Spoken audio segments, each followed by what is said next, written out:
Welcome to Sacred Wandering with Keira.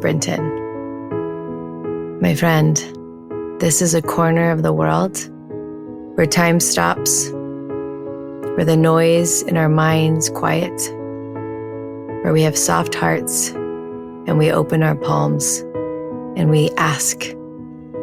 This is a place where we receive. I invite you to join me as we wander through the sacred together. Welcome to Sacred Wandering. Good morning, my love. I welcome you here into our space of peace and transformation.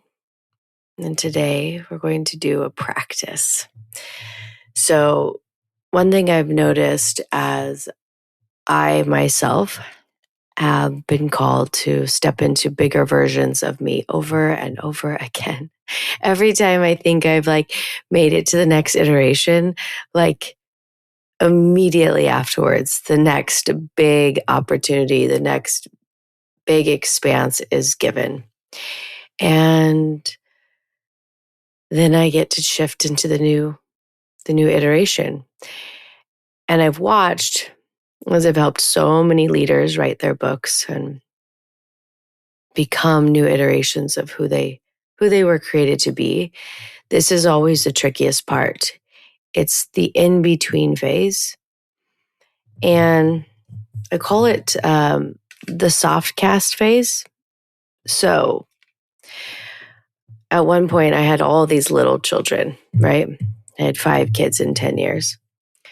And at one point I had a 4-year-old, 2-year-old, and newborn little boys. It was a good time. My boys were wild little boys. And I had one of them doing backflips off of the couch when he was 4, back tucks, perfect back tucks when he was 4 years old. My boys are just wild. And they're still, really gifted, but they're not as wild as grown men. But they were just crazy when they were toddlers. And we had 3 broken arms in 6 months.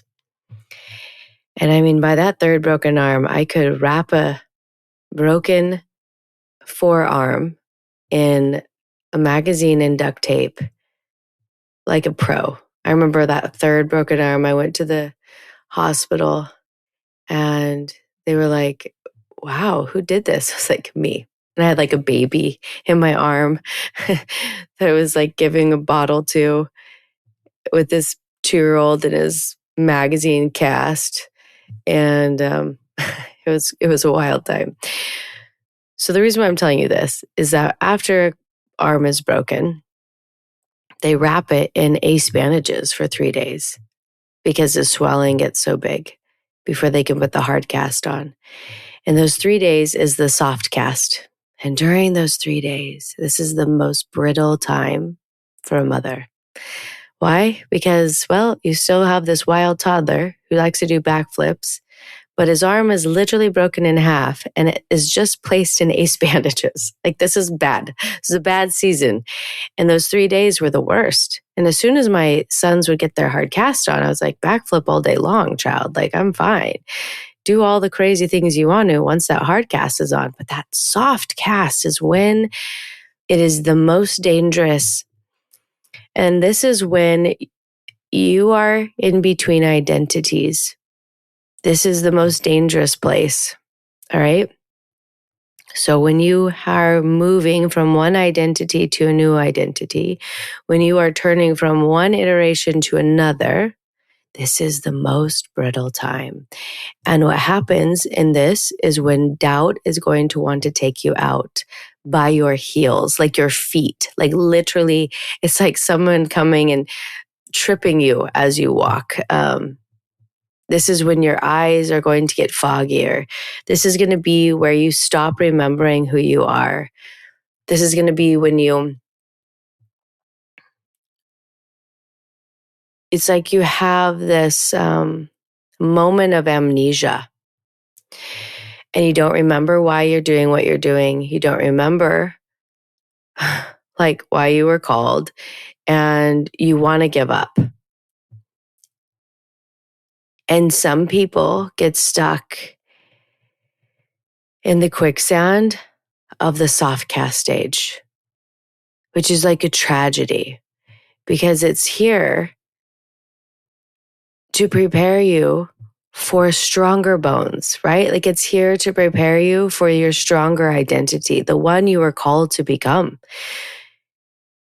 But many get lost here. And so what I want to do is I want to take you through a practice today that you can do every time you're moving into the new iteration. Every time the next expanse is just above the hill. It's right around the corner. And this is one that I do on a regular basis. Actually, I do it almost every morning because I'm in transition so much. I almost never get to stay the same shape. And that's by choice, right? Like I just am in the business of transfiguration. I'm in the business of like, if I'm here on the planet, then let's do it. Like, let's go. I'd like to see who I'm here to become. And so what I want to do is I want to take you through this. So you're going to get just comfortable in your body. We're just going to ask that the divine light will touch the walls, the ceilings, the floors, the doors, the windows, and anything and everything that's in the room that you're in. That it will be cleaned, cleansed, and cleared, and that it will be activated to match the frequency of miracles. We're going to call on all of our angels and all of our guides in and through the divine light to come and sit with us, to show us exactly what needs to come through today.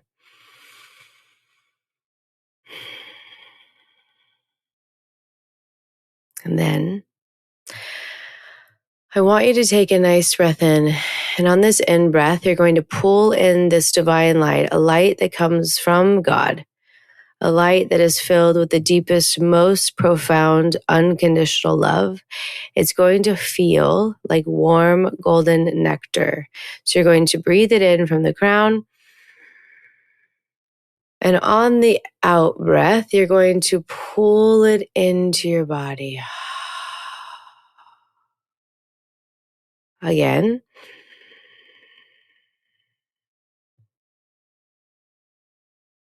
And down.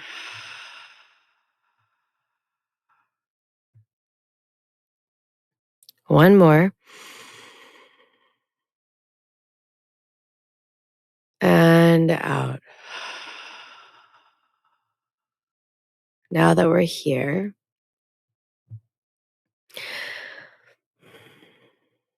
we're going to ask that God may come and touch your cells, that your cells may begin to know the pattern of your new identity, of the one who is stepping into the vision that you have received, the visions that God has called you to. And you're going to get really explicit, really clear about that vision, very, very clean around this vision. If it is stepping into the version of you who is about to the one who has written the book, the one who has created the programs, the one who is speaking on the stages, like whatever it is, the one who has with the love of her life, whatever this is, but you're going to give that blueprint very distinctly to God. And you're going to ask that your cells may match this blueprint. I'm going to give you 3 breaths here. I want you to watch the cells being touched by God.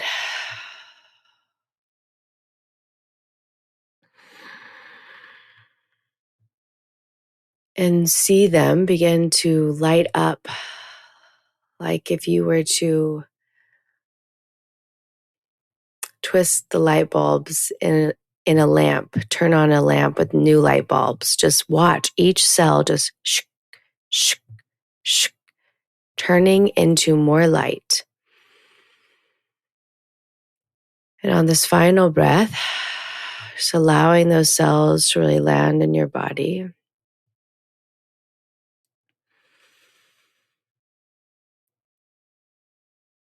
And then we're going to ask that this old identity, the one that cannot keep going forward, the one that cannot match this, that we lay her or him in gratitude to rest, for it brought us this far. And we are so grateful for that iteration of us, for it made us this. But it cannot keep going forward with us. So this identity, we wrap them in love. We wrap them in gratitude. And we allow them to dissolve off of us. Imagine a 10-year-old walking around in their 5-year-old clothes. It would be silly and ridiculous.